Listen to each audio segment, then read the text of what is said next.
and welcome back. My name is India and I happen to read a lot, and today we are going to be wrapping up all the books that I read in June. We are officially halfway through the year now. It is officially done. We're about to enter the busiest period of my life, with every single family member either having anniversaries or birthdays. Interesting and busy month. But we're not talking about July, we're focusing on June. June is an interesting one because June had some amazing books, but I also DNF'd a lot of books. So it was a very mixed bag, but also end of the spectrum kind of month. It was the first month of which I read books from a wheel generator, which was so much fun. Oh my God, let me just put these up here. I feel like that adds to the vibe. It was the first month that I did the wheel generator and had it pick 2 of my books. So that was a really fun experience and something that I have continued on into July. Check out my TBR video for that. But yeah, let's just jump in. If you don't know how I do wrap ups, I start off with the least rated first, and then we end the video with my 5-star reads and we end on a good note. Let's get into it.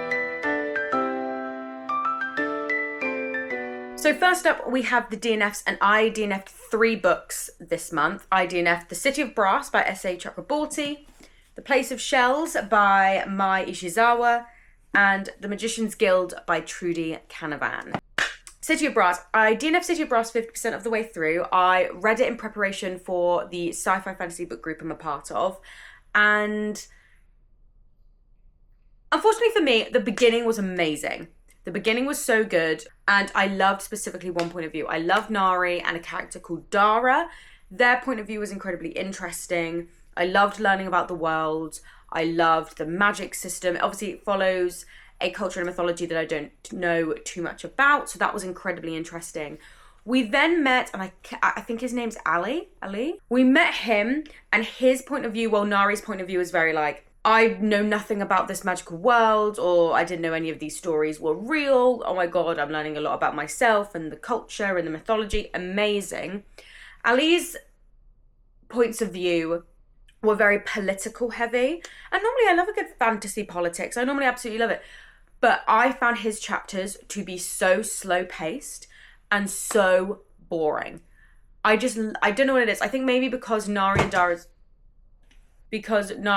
chapters were a lot more like action-packed, I then found them more entertaining. I found Ali's part of the first 2 chapters of his point of view were fine, but it was a lot of just walking around the palace, talking about legislation, and I just found it incredibly boring. Then I read The Place of Shells. This is gonna be the book that changes everything for me. And then it wasn't, because I got 50% of the way through and I DNF'd it.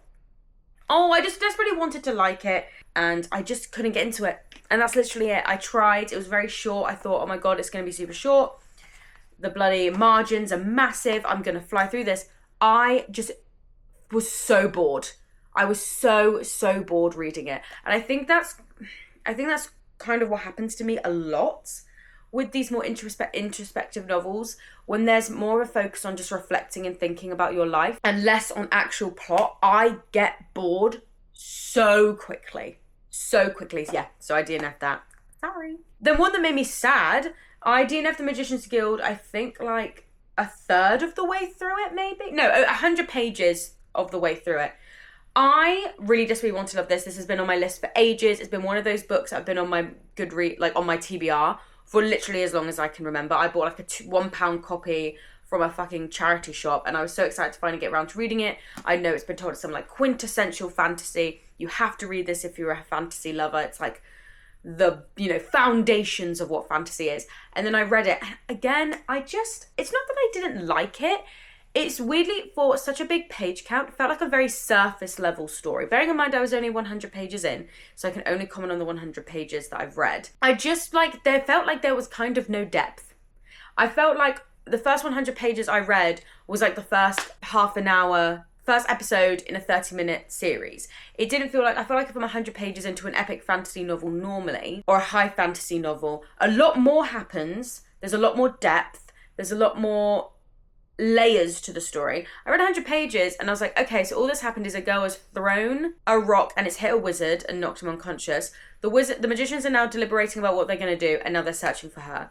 In 100 pages, I feel like there should be more going on. I feel like some more world should be explained. And I just realised it felt very surface level. Or very, like baby's first fantasy. Like, if you're trying to get into fantasy, I would recommend this. But as someone who has read a lot of fantasy in her life, I just want more. I feel like from the fantasies that I've read recently, I feel like I should be getting a lot more read in 100 pages. And maybe it's because it's a smaller thing. Maybe I needed to read like 150. But I just was kind of underwhelmed by this. Then we move on to my 3 stars. So I only have one 3-star book this month. And that was Our Wives Under the Sea by Julia Armfield, which is a book I'm reading for another book group I'm a part of. Again, very excited. I was like, it's short. It's got speculative horror elements. I feel like this is going to be good. I feel like it will balance out the kind of introspective, reflective nature of the book when you drop in some like horror fantasy elements, right? No, I was bored. You follow a couple. You follow Miri when her wife Leah comes back from a submarine trip and like Leah's completely like mentally changed. And then you follow Leah during this like big moment in the submarine. Her submarine like sinks. She thinks she's gonna die. That part of the book was interesting, but a lot of it was Miri being sad in her apartment with a little bit of interesting elements about how her and Leah met. But a lot of it is the same. I called the centre. Leah's drawing herself a bath. We speak to our couples therapist. It kind of felt like I was reading the same chapters again and again and again. And maybe that's the point, and maybe I'm too dumb to realise, but I was bored. I liked the ending. I thought the ending was good. I think the ending is probably my favourite part of the whole thing. I like a good kind of alternative ending. I like when endings aren't like super cut and dry. They kind of leave you, not necessarily a cliffhanger, but it has you questioning the nature of what you've read. I like stuff like that, which is why it was a 3 stars. But there were many times that I considered DNFing it.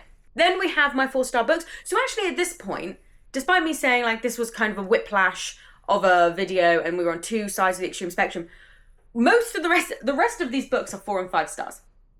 So I don't really know what I'm complaining about. But starting off with our 4-star books, we have Sweat and Soap Volume 4, which is a contemporary romance manga series. We have a Witch's Guide to Magical Innkeeping by Sangu Mandana, which is a cozy fantasy with a hint of romance. Demons of the Shadow Realm Volume 5, which is an action-packed horror adventure manga thing, written by one of my all-time favourite manga authors. And The Apothecary Diaries Volume 1, which is a historical mystery series. So starting off first, Sweat and Soap Volume 4. There's not really much I can say because I say the same thing for each volume. I love the character dynamics. I love the story. What was even the focus of this story? The focus of this volume is will they, won't they move in together, and kind of the discussions about what that means for a couple to move in together, the expectations of one another. It's, again, always with them, great communication, great discussion of boundaries.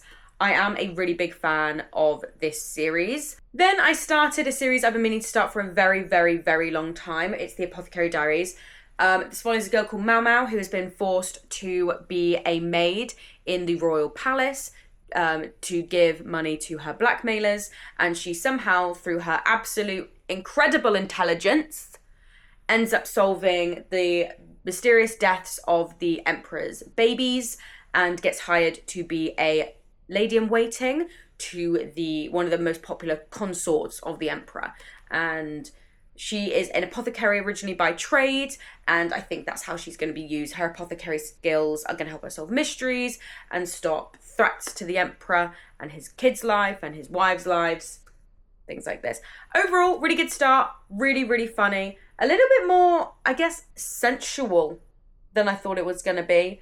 I've seen a couple of spoilers, which was one of the reasons why I kind of kick-started my reading of it, especially spoilers about this character here. Really, really good. I was expecting a little bit more oomph from the volume. I think it was a very, very good start. I think it sets up the characters very well. It sets up the premise very well. From my volumes, I do like the ending to have a bit of a oomph to it. I always compare it to things like the ending of Volume 1 from The Promised Neverland. It needs to have, or the ending of Demons of the Shadow Realm. There needs to be something at the end of the volume which makes me go, what the fuck? And I didn't really get that with this one. But, you know, there's room for my thoughts to change. I still think it was very, very good. Then we have Demons of the Shadow Realm. I was really struggling with the last volume. This is Volume 5. Volume 4 I struggled with. Volume 4 was very underwhelming, and it did make me think maybe Fullmetal Alchemist is the only thing of Hiromu Arakawa's that I like, because we all know I very much did not enjoy Silver Spoon. So I was thinking maybe Hiromu Arakawa stuff just isn't for me. But then Volume 5 upped the fucking ante. I can't really say too much because spoilers, obviously. But it upped the ante. There's a little bit more of an overarching plot thing happening now. I understand the plot and the world a bit better. There's a couple of reveals from characters from Volume 1 that are quite interesting. But yes, really, really good. Big fan. I read this on the flight back from Barcelona. Please check out that vlog. Gotta plug the vlog. I think it's funny. But this was really good. I am very happy in which the progression of this volume is. So yes, I will still be continuing it. Still support Hiromu Arakawa. And then finally, we have A Witch's Guide to Magical Innkeeping by Sangi Mandana. I have a full written review. I've started doing full written reviews of books on my Instagram. Don't ask me why. I feel like I'm really trying to put effort into, despite going into a video medium and stopping my blog, I'm really liking the idea of actually doing full length reviews. I don't know why. Maybe you'll see me in The Guardian in a couple of years writing full reviews. If The Guardian wants like a sci-fi fantasy reporter, let me know. But A Witch's Guide to Magical Innkeeping. I read The Very Secret Society of Regular Witches about this time last year or the year before. Loved it. 5 out of 5 stars. I go through processes with reading books where if I love the debut, it's always the case where authors will spend so long on their debut book. I think it's just the nature of the way that publishing works. So I always find, and it happened with this book, the first book, the author spends so much time on it. So much time on it, they're really able to enhance the characters, the world building, the fantasy elements, the plot. Love it. 5 out of 5 stars. Has me tearing up, has me crying. You then read their sequel, and 9 times out of 10, the publisher is like, oh my god, the first book was a smash, cool. This time next year, let's bring out another one. You have a year to write the second one. So then, while they are good writers, and they can write a good story, and they have good stories in their heads, I feel like they don't have enough time to hone the book. And that's how I felt with this one. I really, really enjoyed A Witch's Guide to Magical Innkeeping, but it was not as good as The Very Secret Society of Regular Witches, and I'm guessing that is down to having less time to write it and edit it and hone it. Does that make sense? One, I think it's been promoted a lot as like a cozy like fantasy romance. It's not. This is a cozy fantasy about a woman trying to bring back the magic that she lost. Really fun side characters, really good setting. The romance is a very small part of it. I do think that will do a disservice a little bit because I think everybody will be expecting more romance than there actually is. My thoughts is I actually think this could have been longer. I think Sangi Mandana put so many characters in, so many different plot threads, so many different elements to the novel that because it has to fit within about 350 pages, I don't think anything is really explored enough. And you're going to be shocked that I'm being quite critical considering I gave it 4 stars because overall I did enjoy it and my ratings actually based on enjoyment more than anything else. I thought it was fun and witty and funny and I liked the ending and I did tear up. But my issue is that, yeah, there's just too many things going on for such a short novel for anything to feel like it's been succinctly developed, succinctly discussed about. We have way too many side characters. Even though I liked them all, there's like 1 or 2 characters where I'm like, are you really needed? We could get rid of you and it wouldn't change the plot that much. And that's how I feel a little bit. The romance to me was underdeveloped. What we got I liked, but I wanted more time with them. Oh god, I'm giving this 4 stars as well and I feel so bad. I did really enjoy it. I just feel like it needed to be longer. I think we needed to it needed more editing. I think we needed to cut out a character, or not every character needs to have an in-depth message or theme attached to them. They can just be a fun side character, because then what happens is when you're spending time giving a backstory which you kind of go nowhere with, like the character Nicholas, no offense, he was given like a sad backstory, but it kind of went nowhere. It wasn't really delved into enough. It wasn't really explored enough. We were then neglecting the romance a little bit. We were neglecting some of the other characters. So I feel like the biggest issue with this book is either you make it longer or you had to skim a couple of things off because everything then kind of felt very surface level and underdeveloped. That being said, I still really enjoyed it. Like from an enjoyment point of view, it was really enjoyable. I am trying to read my books very critically now. I think with the age of AI and people saying that they turn their brains off while reading, I'm like, I won't be. So I am applying that now more to my reviews than ever. It could have been longer or we could have edited more. I don't know. That being said, at the same time, super fun. Very witty, very funny and witty dialogue, which is like my absolute favourite. If you can write comedy well, you've locked me in. And Sanky Mandana is an incredibly funny writer. It's the thing, because I really like the characters, which is why I'm more like, just give an extra 50 pages. Because I liked the characters and I liked their found family dynamic. And I loved how funny the inn was. And I loved everything. But at the same time, there are some errors where I'm like, extend it or short or cut people out. Something's got to give because you're entering into surface level character writing. I feel like you can enjoy something and critique it at the same time and still rate it highly. That's what I believe. And then we move on to my 5-star reads. These are the best books of, I think my favourite one ended up being The Art of a Lie. But these are the best books of the month. Absolutely incredible.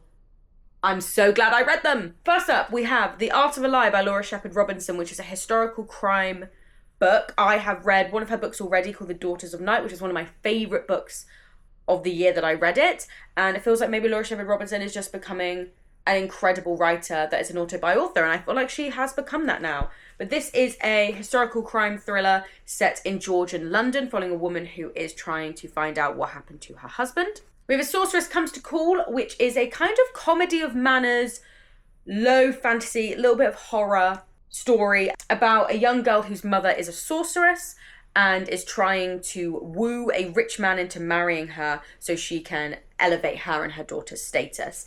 But she's very evil. Kind of think Mother Gothel and Rapunzel dynamic. That's the vibe they gave me. And then we have House of Roots and Ruin, the second book in the Sisters of Salt series. This was a book alongside the Magician's Guild, which I forgot to mention. But this is one of the books that I picked in my wheel generator.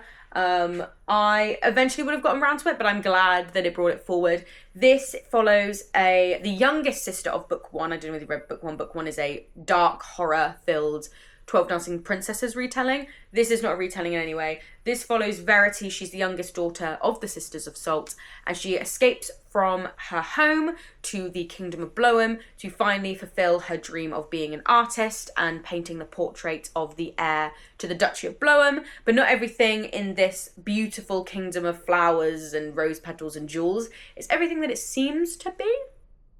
Really great disability representation in this one, I must say.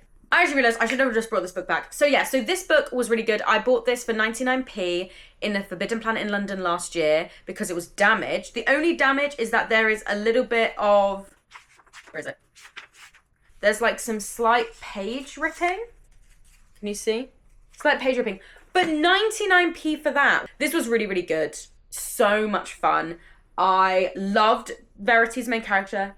Incredible. She's a solid head on her shoulders. It's incredibly atmospheric. Again, check out my Instagram for the long-winded review. But incredibly atmospheric setting, incredibly imaginative. I literally was just inhaling this because I loved the world, and you just get a sense of tenseness the entire time about something is wrong, but you don't know what's wrong. It kind of gave me, if any of you have seen the movie Crimson Peak, it gave me those kinds of vibes, that movie with Guillermo del Toro. Minus the incestuous siblings storyline, that's not that in this. But it gave Crimson Peak vibes. If you're a fan of Crimson Peak, I'd recommend this. Really, really good. I think the romance in this was done very well. Like I said, we have a wheelchair user in this one. The heir to the duchy had an accident when he was younger, so he now uses a wheelchair. And it was really, really good to see such a great romance. The interabled romance is what I'm trying to say. That was really nice, really refreshing, and it was done incredibly well. The mystery was done incredibly well. I flew through this. Considering this is actually quite a chunky book. It's like 500 pages or so, and I flew through it in like 2 days. I thought the writing was really accessible and really easy, but it didn't suffer from losing out on any of its beautiful writing. I felt like, just loved the writing. It was so good. And also what made me feel really happy is House of Salt and Sorrow was one of my all-time favourite books when I read it. I think I read it the same year as Daughters of Night. One of my all-time favourite books. So I was really nervous going in because I was thinking, what happens if I don't like this? What happens if there's room for me? Because also when you read books ages ago, years ago, you think to yourself, oh my God, what, my tastes are definitely going to have changed. Is my taste going to change here? And it didn't. So I will be reading the third one when it comes out. I did ask the buyer at my job to get more of the first book in, if we could. I know it's an American imprint, so it's a bit tricky. I don't know who I call to be like, please can you bring this to the UK? Because this series is so fucking good. Then we have A Sorceress Comes to Call. This was one of the books in my Goodreads reading challenge. I'm currently so please check that out. I've got a whole playlist dedicated to that. I'm trying to read all the books that were in the Goodreads fantasy long list this year and kind of compare my thoughts to what Goodreads have chosen. I did recently say, don't know what video it was. Oh, I think it was my TBR video, which I'll link, where I basically said that I don't really trust Goodreads users. So I have a feeling that this will be severely all over the place compared to the original long list. But this was really, really good. I feel like if you're a Jane Austen Bridgerton fan, but also you like kind of gothic horror, I feel like you would get a lot from this. A lot of it, it's very weird because I will spend a really long time, and I spent most of this video going, when characters just stand around and don't do anything and they just have a chat or they reflect on their lives, I find that really boring. Contradictory, I actually fucking loved the element of this. I actually like that the most. A Sorceress Comes to Call is two kinds of books. It's a narrative about an abusive mother and her daughter and how abuse and psychological abuse can really change the outlook and the way that a person thinks and the way that a person acts. And it's all about ending cycles of abuse. Alongside that, it is also a very funny and entertaining comedy of manners, if you're a fan of The Gilded Age or Bridgerton or anything Jane Austen, about a group of people trying to stop a woman that they don't know is a sorceress from wooing a rich man so she can take his money.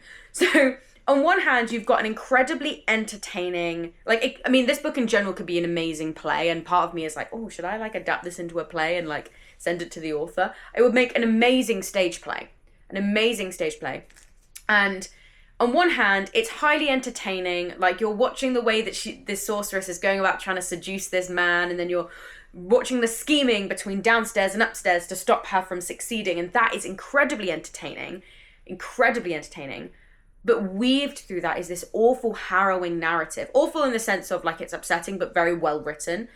Narrative of this psychologically abusive mother who tortures her, genuinely tortures her daughter. There is a reason behind it, and I don't want to get into it for spoilers.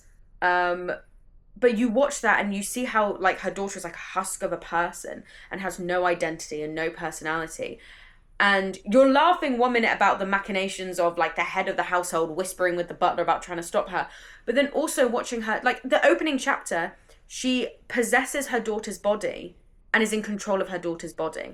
So her daughter can't eat, drink, even go to the bathroom without her mum's permission. And it's a very whiplash of a book. It is so incredibly well written.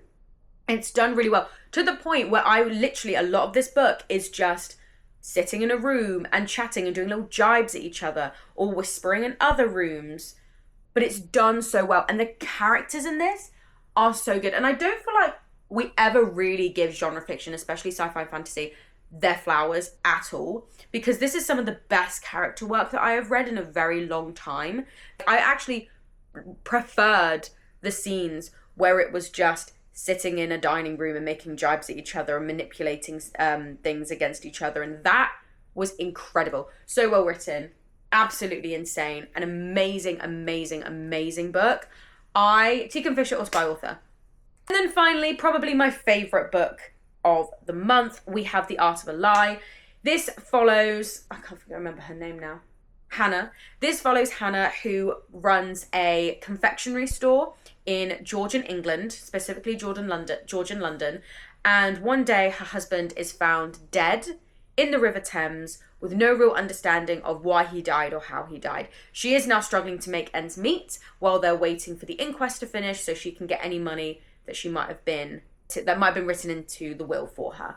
She is just distraught. Her husband's gone. She can't make ends meet. She's got workers that depend on her.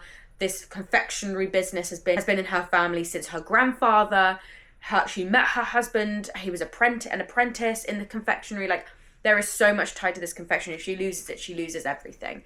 And one day the police turn up and they say to her that her husband actually had a lot more money than she knew that he did. A lot more money, £25,000 in today's money, more than she anticipated, which would absolutely, without a shadow of a doubt, save her and her employees from ruin. And they said, but we can't give it to you until we find out that the way he gained this is through rightful means. They're like, if we find out that he gained this money through fraudulent means, you don't get to see you don't even get to see a penny. You see nothing. And she's like, what the fuck? So the story is about her trying to learn about this side of her husband that she didn't know about. Hope that he didn't get the money through fraudulent means, and if he did, cover that up so her and her employees don't go destitute and all the awful stuff that happens. We're also dealing with the fact that polite society doesn't like to see a woman in power. They don't like to see a woman in business, nothing like that. So it's really, really good. All I'm going to say to you is chapter 5, page 35. Your whole perspective of this novel will shift. I can't tell you why at all, because it's a massive spoiler, but also the way it shifts your perspective of our characters. It is so very well done. It's an incredibly highly researched setting. I'm pretty sure all of Laura Shepherd Robinson's books are set in Georgian England, so she knows that period of history very, very well. Again, the characters are amazing in this. The plot is really good, but again, I didn't mind the plot take a little bit of a back seat to focus on the characters in this. Hannah Cole, our main character, is incredible. An incredibly well-written female character. There is a romance in this that is such a complicated romance that you can't help but root for, but there's so many complex, toxic, awful dynamics set against this duo that you're unsure really whether you should support it, but it's so well written. The mystery itself was great. I guessed a little bit of the ending, but there was so much of it that I didn't guess. The ending ends with a letter. The book ends with a letter that tore my heart out of my chest. I was in a pret. I had like 10 minutes before my break ended and I needed to go to work. And I read that letter. And it was one of those things where you think you still have a couple more pages than you actually do. And I read the letter. I literally had to like stifle a sob. I was like, and then I had to go to work like a normal person. So incredibly good. Again, characters in this. I like a good character focus. This is the other thing I've learned. I love a good character-focused story. When there's more plot, you can start thinking about your marriage to this man while you solve his murder, rather than just sat at home doing nothing, thinking about your marriage, you know? I just loved it. It was so good. She is, again, becoming an autobiography for me. Daughters of Night was amazing. I still have The Square of Sevens, which I haven't yet read. Instantly further up the list now. Such an incredible, incredible, incredible book, but you are not prepared for that ending. You're not prepared for chapter 5, page 30. Well, this is in my copy, chapter 5, page 35. You're not prepared for the end of chapter 5, and you're not prepared for the ending of this book. Bring tissues for the ending specifically. You'll be fine beforehand. Just when you know you're getting to the ending, bring tissues. But yes, that is June all wrapped up. Again, it's a weird one.